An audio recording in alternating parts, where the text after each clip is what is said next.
পশ্চিমবঙ্গের রাজনৈতিক অঙ্গনে ফের চাঞ্চল্য সৃষ্টি করেছে আরেকটি বড় গ্রেফতারি। বিধাননগর পৌরসভার প্রাক্তন মেয়র এবং তৃণমূল কংগ্রেসের অন্যতম প্রভাবশালী নেতা সব্যসাচী দত্তকে তোলাবাজির অভিযোগে গ্রেপ্তার করেছে পুলিশ। সোমবার গভীর রাতে রাজারহাটের বাসভবন থেকে তাকে আটক করে বিধাননগর উত্তর থানায় নিয়ে যাওয়া হয়। দীর্ঘ সময় ধরে জিজ্ঞাসাবাদের পর তদন্তকারী কর্মকর্তারা তাকে আনুষ্ঠানিকভাবে গ্রেপ্তার করেন। এই ঘটনায় রাজ্যের রাজনৈতিক মহলে নতুন করে আলোচনা শুরু হয়েছে এবং বিরোধীরা তৃণমূলের বিরুদ্ধে দুর্নীতির অভিযোগ আরও জোরালোভাবে তুলে ধরছে। প্রিয় দর্শক, আজকের বিশেষ প্রতিবেদনটি অবশ্যই শেষ পর্যন্ত দেখবেন। দেখার আগে কমেন্টে জানিয়ে দিবেন কোন জায়গা থেকে ভিডিওটি দেখছেন। সূত্রের দাবি, বিধাননগরের এক ব্যবসায়ী সব্যসাচী দত্তের বিরুদ্ধে 1 কোটিরও বেশি টাকা চাঁদা বা তোলা দাবির অভিযোগ দায়ের করেন। অভিযোগ পাওয়ার পর পুলিশ তদন্ত শুরু করে এবং বিভিন্ন নথি, আর্থিক লেনদেনের তথ্য ও সাক্ষ্য প্রমাণ সংগ্রহ করে। তদন্তের প্রাথমিক পর্যায়ে অভিযোগের পক্ষে বেশ কিছু গুরুত্বপূর্ণ তথ্য হাতে আসে বলে জানা গেছে। এরপর সব্যসাচী দত্তকে জিজ্ঞাসাবাদের জন্য ডাকা হলে তিনি নিজের বিরুদ্ধে ওঠা অভিযোগ অস্বীকার করেন। তবে তদন্তকারীরা দাবি করেছেন সংগৃহীত তথ্য প্রমাণ তার বক্তব্যকে সমর্থন করেনি এবং সেই কারণেই শেষ পর্যন্ত গ্রেপ্তারের সিদ্ধান্ত নেওয়া হয়। পুলিশ সূত্রে জানা গেছে, রাতভর জিজ্ঞাসাবাদের সময় একাধিক বিষয়ে সব্যসাচী দত্তের কাছ থেকে ব্যাখ্যা চাওয়া হয়। তদন্তকারী সংস্থার কর্মকর্তারা অভিযোগের সঙ্গে সম্পর্কিত আর্থিক বিষয়, যোগাযোগ এবং অভিযোগকারী ব্যবসায়ীর সঙ্গে তার সম্পর্ক নিয়ে বিস্তারিত প্রশ্ন করেন। জিজ্ঞাসাবাদ শেষে তদন্তে প্রাপ্ত তথ্যের ভিত্তিতে তাকে গ্রেপ্তার দেখানো হয়। মঙ্গলবার সকালে তার স্বাস্থ্য পরীক্ষা সম্পন্ন করে আদালতে পেশ করার প্রস্তুতি নেওয়া হয়েছে। তদন্তকারীরা আদালতের কাছে পুলিশি হেফাজত আবেদন জানাতে পারেন বলেও রাজনৈতিক মহলে জোর আলোচনা চলছে। সব্যসাচী দত্ত দীর্ঘদিন ধরে বিধাননগর এলাকার অন্যতম প্রভাবশালী রাজনৈতিক মুখ হিসাবে পরিচিত। তিনি বিধাননগর পৌরসভার মেয়র হিসাবে দায়িত্ব পালন করেছেন এবং বর্তমানে সংশ্লিষ্ট প্রশাসনিক কাঠামোর গুরুত্বপূর্ণ পদেও রয়েছেন। সাম্প্রতিক বিধানসভা নির্বাচনেও তিনি তৃণমূল কংগ্রেসের প্রার্থী ছিলেন। ফলে তার গ্রেফতারি শুধু একটি ফৌজদারি মামলার বিষয় নয়, বরং রাজ্যের রাজনৈতিক সমীকরণেও এর উল্লেখযোগ্য প্রভাব পড়তে পারে বলে পর্যবেক্ষকদের ধারণা। বিশেষ করে নির্বাচনের পরবর্তী রাজনৈতিক পরিস্থিতি এই ঘটনা আরও বেশি গুরুত্ব পাচ্ছে। রাজ্যে ক্ষমতার পালাবদলের পর থেকে একের পর এক তৃণমূল নেতার বিরুদ্ধে তদন্ত, গ্রেফতারি এবং আইনি পদক্ষেপের ঘটনা সামনে এসেছে।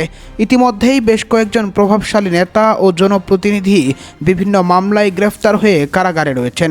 সেই ধারাবাহিকতায় সব্যসাচী দত্তের নাম যুক্ত হওয়ায় তৃণমূলের অস্বস্তি আরও বেড়েছে বলে রাজনৈতিক বিশ্লেষকদের মত।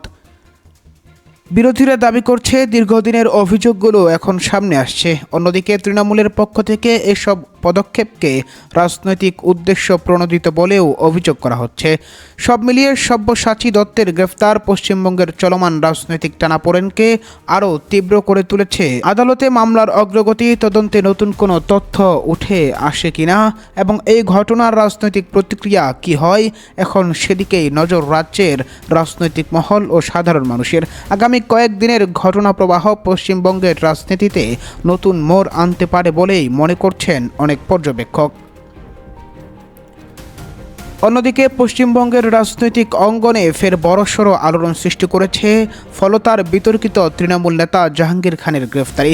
দীর্ঘদিন ধরেই তিনি আইন শৃঙ্খলা রক্ষাকারী বাহিনীর নজরে ছিলেন এবং নির্বাচনের ফল ঘোষণার পর থেকেই কার্যত আত্মগোপনে চলে যান তিনি। অবশেষে রাজ্য পুলিশের স্পেশাল টাস্ক ফোর্স নেপাল সীমান্ত এলাকা থেকে তাকে গ্রেপ্তার করতে সক্ষম হয়েছে। তদন্তকারী সূত্রের দাবি, জাহাঙ্গীর বিদেশে পালিয়ে যাওয়ার পরিকল্পনা করেছিলেন এবং সেই উদ্দেশ্যে সীমান্ত এলাকায় অবস্থান করছিলেন।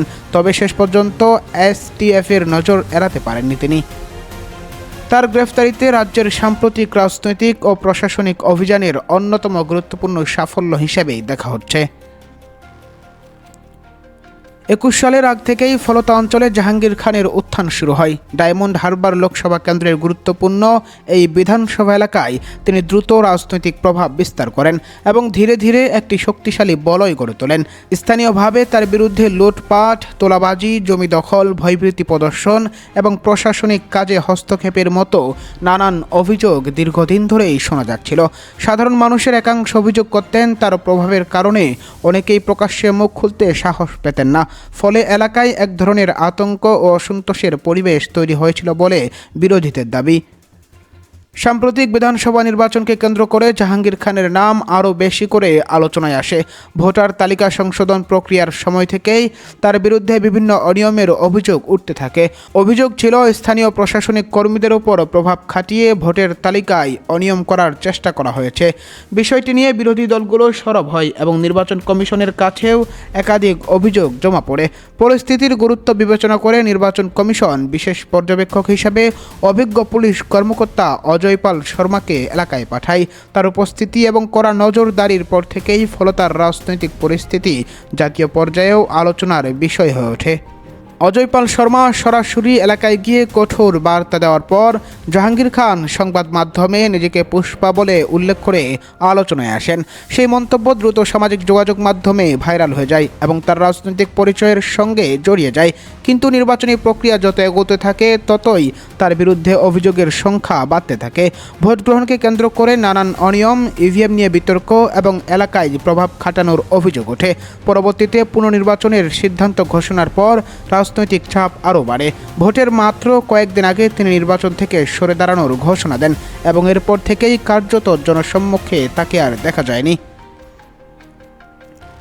নির্বাচনের পর একাধিক মামলায় তদন্তের মুখে পড়ে জাহাঙ্গীর খান আইনি সুরক্ষা পাওয়ার চেষ্টা করেছিলেন। আদালতের রক্ষা কবচ চাইলেও সেই সুরক্ষা দীর্ঘস্থায়ী হয়নি। তদন্ত যত এগিয়েছে ততই তার বিরুদ্ধে আইনি চাপ বেড়েছে।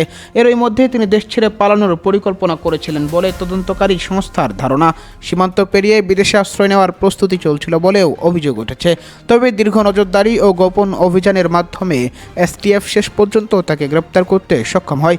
তার গ্রেফতারের মাধ্যমে ফলতা কেন্দ্রিক দীর্ঘদিনের বিতর্কের একটি গুরুত্বপূর্ণ অধ্যায়ে নতুন মোড় এলো বলে মনে করছেন রাজনৈতিক বিশ্লেষকরা।